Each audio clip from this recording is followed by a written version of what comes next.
दोस्तों, अगर आप भी धोनी के फैन हैं, ऋषभ पंत को T20 वर्ल्ड कप के लिए टीम इंडिया में शामिल होते देखना चाहते हैं तो हमारी इस वीडियो को दिल से एक लाइक जरूर कीजिएगा। दोस्तों, आईपीएल 2024 का रोमांच अपने चरम पर है। एक बार फिर आईपीएल के सबसे खतरनाक 32वें मुकाबले के लिए गुजरात टाइटंस के सामने खड़ी थी दिल्ली कैपिटल्स की क्रिकेट टीम। दुनिया का सबसे बड़ा अहमदाबाद का नरेंद्र मोदी स्टेडियम इस ऐतिहासिक मुकाबले के लिए खचाखच भरा हुआ था, लेकिन इस मैच में दोनों टीमों के बीच जबरदस्त घमासान में कुछ ऐसा हो जाएगा इसकी तो किसी ने कल्पना भी नहीं की थी।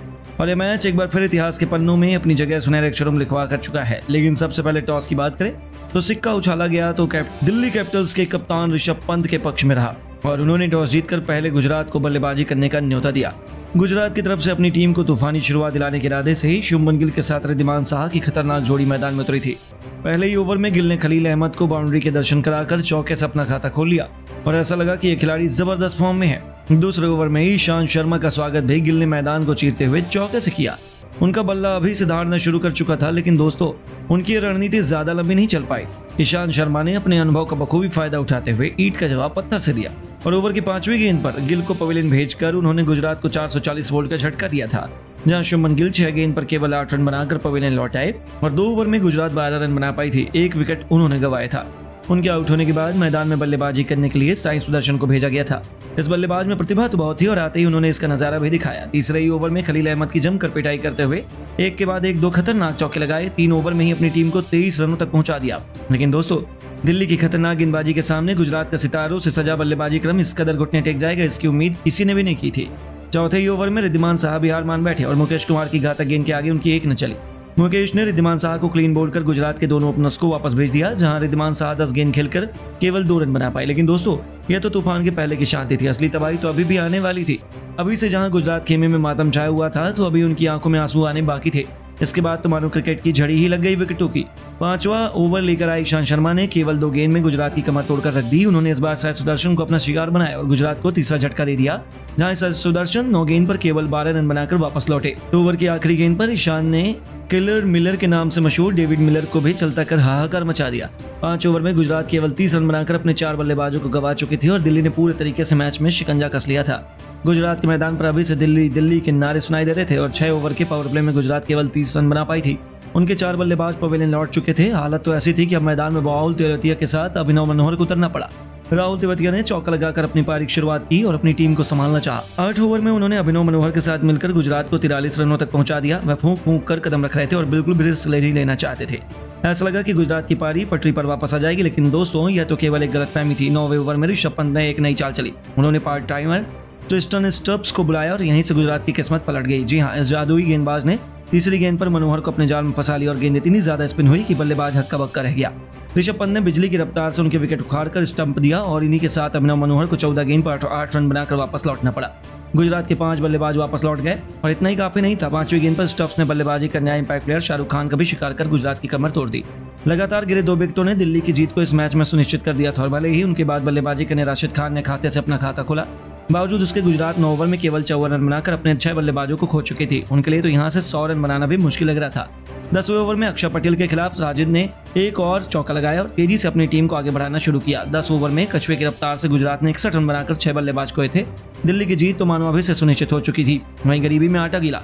12वें ओवर में अक्षर पटेल के सामने राहुल तेवतिया भी घुटने टेक कर बैठे और गुजरात की आखिरी उम्मीद भी इसी के साथ वापस लौट आई, जहां तेवतिया 15 गेंद पर 10 रन बनाकर वापस लौटे और उनके आउट होने के बाद मोहित शर्मा ने राशिद खान के साथ मिलकर अपनी टीम को आगे बढ़ाया। हालांकि उनके लिए रन बनाना आसान तो बिल्कुल भी नहीं था। 14वें ओवर में गुजरात ने 75 रन बना लिए तो उनके 7 बल्लेबाज वापस लौट ही चुके थे। तो 15वें ओवर में मोहित शर्मा को भी खलील अहमद ने वापस भेजकर 78 रनों के स्कोर पर गुजरात के 8 बल्लेबाज समेट दिए, जहां मोहित 14 गेंद पर 2 रन बनाकर वापस लौट गए। हालांकि दूसरी तरफ राशिद खान लोन वॉरियर की तरह मौजूद थे, जिन्होंने कुलदीप यादव को एक छक्का जरूर लगाया, लेकिन मुकेश कुमार ने आते ही उन्हें भी वापस भेजकर गुजरात का काम तमाम कर दिया, जहां राशिद खान 24 गेंद पर 2 चौकों और 1 छक्के की बदौलत बहुमूल्य 31 रन बनाकर वापस लौट गए।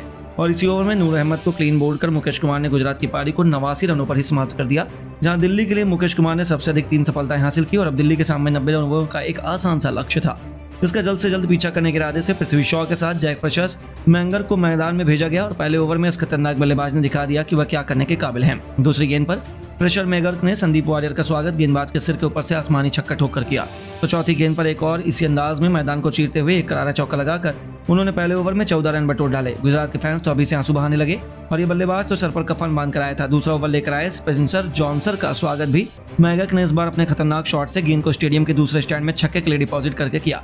उनकी घातक गेंदबाजी ने हर किसी को होश उड़ा दिए तो पांचवी गेंद पर एक बार फिर उन्होंने खतरनाक चौका लगा दिया और ऐसा लगा कि यह तो केवल 5 ओवर के भीतर ही मैच को खत्म कर देंगे। लेकिन दोस्तों ओवर की आखिरी गेंद पर वह गेंदबाज के जाल में फंस गए और उनका आसान सा कैच फील्डर ने लपका और आखिरकार गुजरात को अपनी पहली सफलता दिल गई।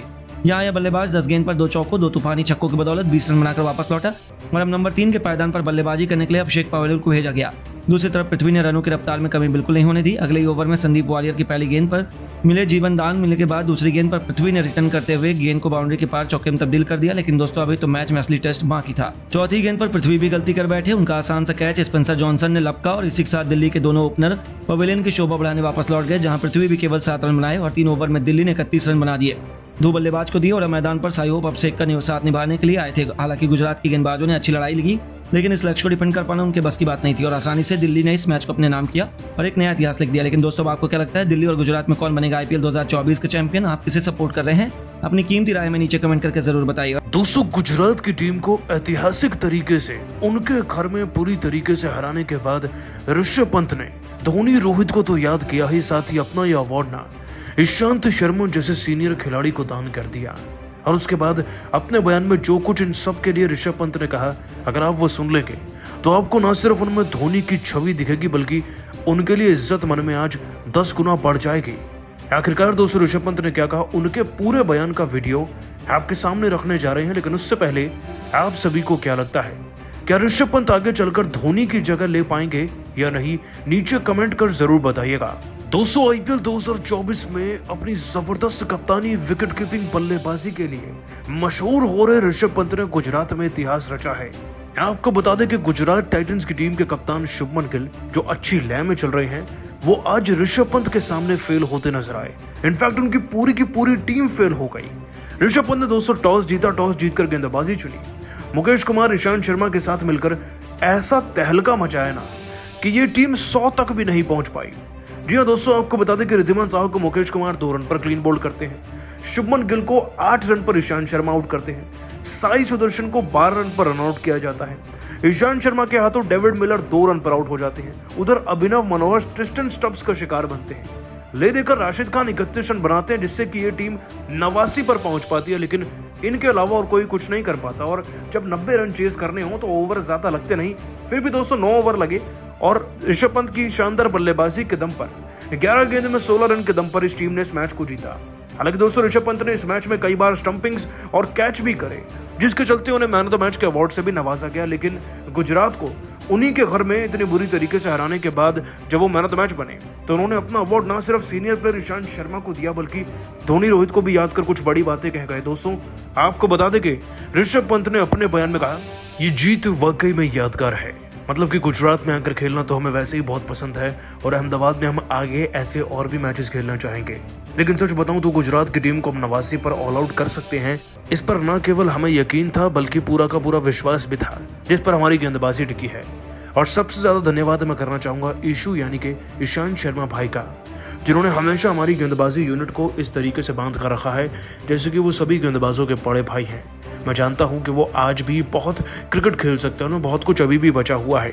मैं तो बस इंतजार कर रहा था उनके ऐसी शानदार परफॉर्मेंस का जो आज निकल कर आई। और केवल उन्होंने नहीं, टीम के बाकी गेंदबाजों ने भी बहुत मेहनत करी है। लेकिन जिस उम्र के हिसाब से, जिस लहजे से वो आज भी गेंदबाजी करते हैं ना, वो ये मैन ऑफ द मैच का अवार्ड मुझसे कई गुना ज़्यादा डिजर्व करते हैं। इसीलिए ये ट्रॉफी के हकदार मुझसे कई ज़्यादा वो हैं।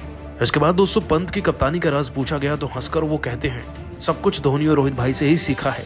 अब जो फॉर्मूले वो मैदान में लगाते थे वो आज मैं लगाने लगा, लेकिन सब कुछ मेरी कप्तानी का एक एक दाव मैंने उनके साथ रहकर, खेलकर, उनके अंडर कप्तानी में खेलकर सीखा है। मुझे पूरी उम्मीद है कि मेरी जीत को देखकर आज वो दोनों भी बेहद ही खुश होंगे क्योंकि मैं तो बहुत हूँ।